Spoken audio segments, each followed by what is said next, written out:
Anybody? Anybody? Well, I am here now, and I am going to say welcome. I apologize for all the problems. I apologize for all the struggle, but we are here together now. Good day, everybody. It is wonderful to see you. It is a grand opportunity to be together. Thank you for everybody who was patient with me in regards to the troubles. My next door neighbor started doing a whole bunch of clipping. Thank you for forgiving me. Thank you for being here. Thank you, thank you, thank you. Indian Christian 1, whoever you are, hello, hello, hello. I don't know who you are. So I just want to say, I love you. Good to have you here. Thank you. I apologize for being so late. Hello, Sean Brown. Good to see you. We're going to give just a couple minutes because of the problem in regards to it. So if you want to skip ahead, go to about 3 minutes if you're watching it on the copy. Hello, Matt Boy. Hello. It's good to see you. I am grateful that you guys came back. I'm sorry about the confusion. I hope people didn't give up. If you did, it was my fault, not yours. My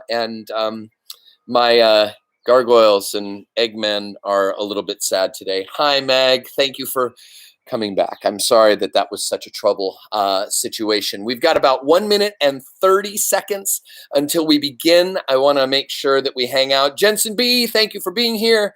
Thank you for not giving up on us. I'm super grateful. I promise I'm going to continue working on the YouTube live thing. Thank you for your patience as I learn more and more about the things that you need to do if something goes wrong.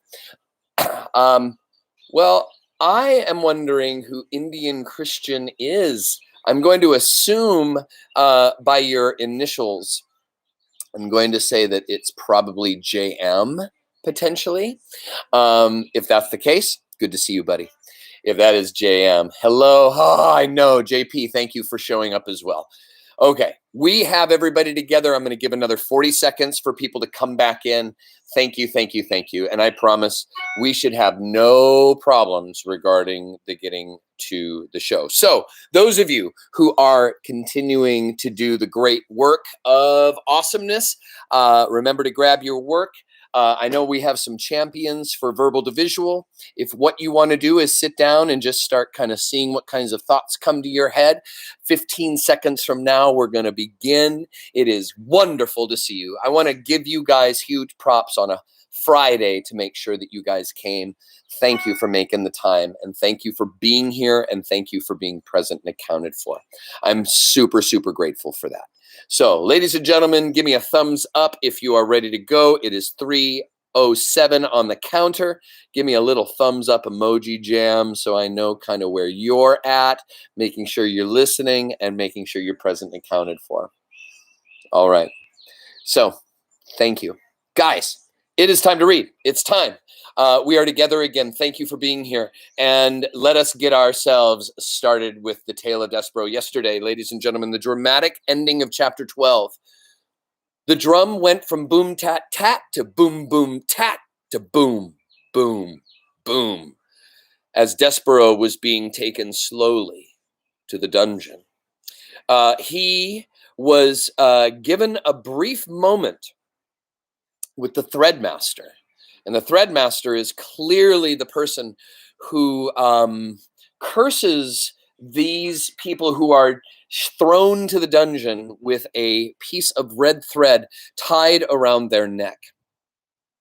He is being led by two incredibly large mice, and they are leading him to the dungeon door. Today, ladies and gentlemen, we are going to finish book 1, which is the story of Despereaux. We are going to move and meet a brand new character. And I am going to read until we hit a very important moment in the story of our second character. Remember, at the beginning of this story, it did tell us that there are 3 major characters that we need to be attentive to.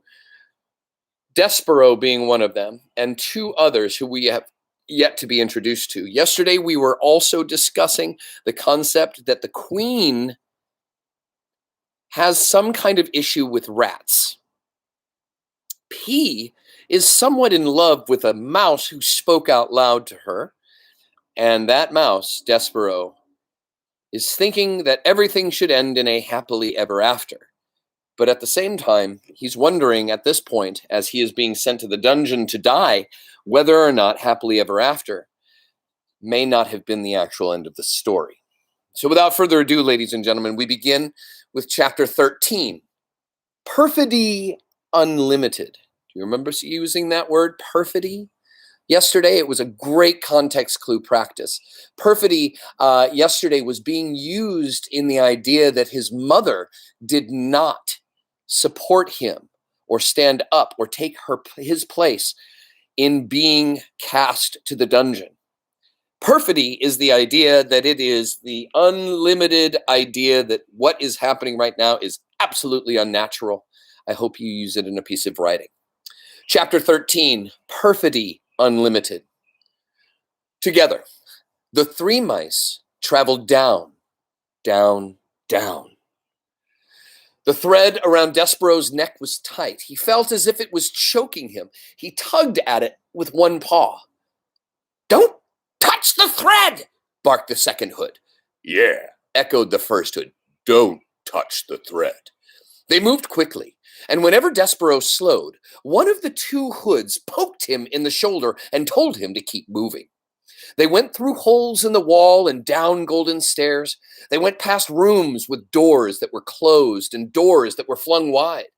The three mice traveled across marble floors and under heavy velvet drapes. They moved through warm patches of sunlight and dark pools of shade. Pause. You notice all that beautiful imagery that you are given for the setting of a story? This is a very long walk from wherever the Mouse Council met to where the dungeon door is. This, thought Despereaux, was the world he was leaving behind, the world that he knew and loved. And somewhere in it, the Princess P was laughing and smiling and clapping her hands to music, unaware of Despereaux's fate.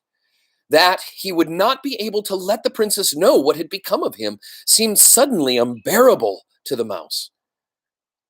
"Would it be possible for me to have a last word with the princess?" Despereaux asked.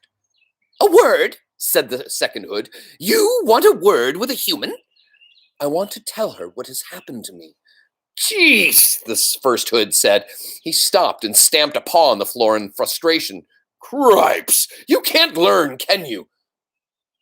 The voice was terribly familiar to Despereaux. "Furlough?" he said. "Oh, what?" said the first hood irritably. Despereaux shuddered.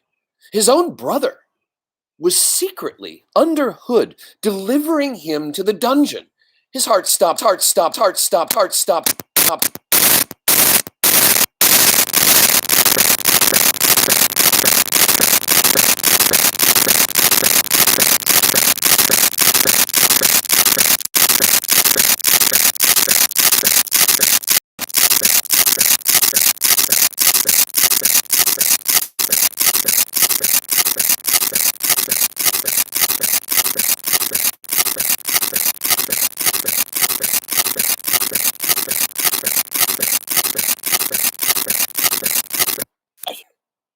Hello?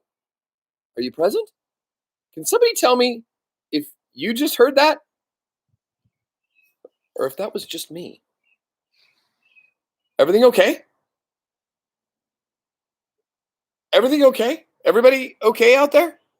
Did somebody play with me?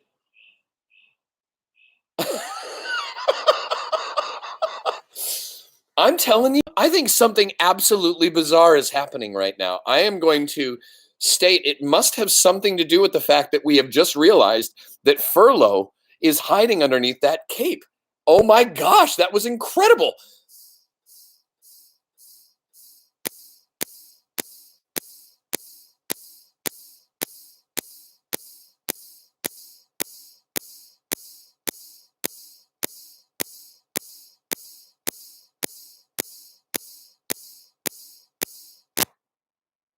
The first hood said irritably. Despereaux shuddered. His own brother was delivering him to the dungeon.